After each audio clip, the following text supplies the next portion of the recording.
Master தம்பி ஆட்டு தலை வெட்டி எடுக்கிறது ரொம்ப கஷ்டம் சரி அப்படின்னு நினச்சிட்டு இருக்காங்க. Very very simple. சரி நம்ம ஈஸியாக எப்படி அது கறி வெட்டி எடுக்குதுன்னு சொல்லி தரப்போகிறோம். சரி தம்பி காமிச்சலாமா? பாருங்கள், தலையை எடுத்து இப்படி பேக் சைடு திருப்பிக்கிங்க. இங்கே ஈஸியாக வெட்டி எடுக்கலாம். ஃபஸ்ட்டு இந்த தாடைக்கறியை உரிச்சு எடுக்கணும்.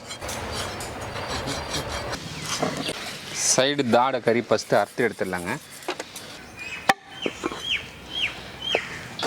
தாடை எலும்பு உடச்சி எடுக்கணுங்க. இப்படி ஒரு தட்டு தட்டுட்டு பாருங்கள், அப்படியே உடச்சி எடுக்கிறோம். நாக்கில் இருக்கிற சாணி எடுத்துடலாங்க.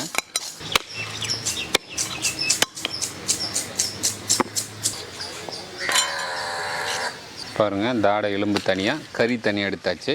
அடுத்தது தலையை வெட்டி எடுக்கணும் தான். ஆட்டு தலையில் புழு இருக்குங்க. இது கண்டிப்பாக இருக்கும், எல்லா ஆட்டு தலையிலையுமே இருக்கும். பாருங்கள் பாய் தம்பி, புழு பார்த்தியா தலையில்? இருக்கு தம்பி. ஒரு சில ஆட்டில் பார்த்தீங்கன்னா 2 புழு இருக்கும், 3 புழு இருக்கும். இதில் பார்த்தீங்கன்னா 4 புழுவுக்கு மேலே இருக்குங்க இந்த தலையில். பாருங்கள்,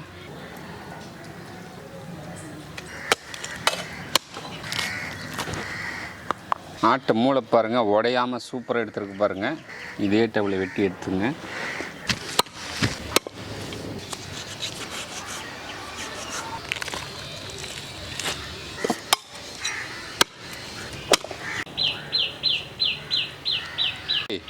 ஆட்டு மூளை பாரு, முழுசாக எடுத்துருக்கோம் பாரு. சரி தம்பி.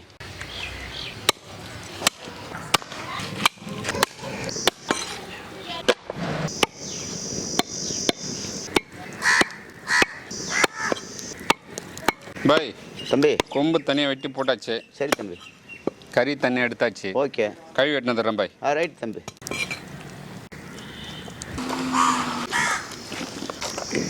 ஆட்டு தலையை சூப்பராக சின்ன பீஸாக வெட்டி எடுத்துட்டுங்க. இதை நல்லா கழுவி எடுத்துக்கலாம்.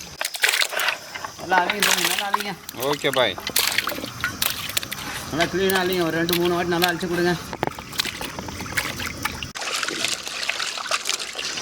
நல்லா தண்ணி இல்லாத பீஞ்சு போடு தம்பி, போடுங்க.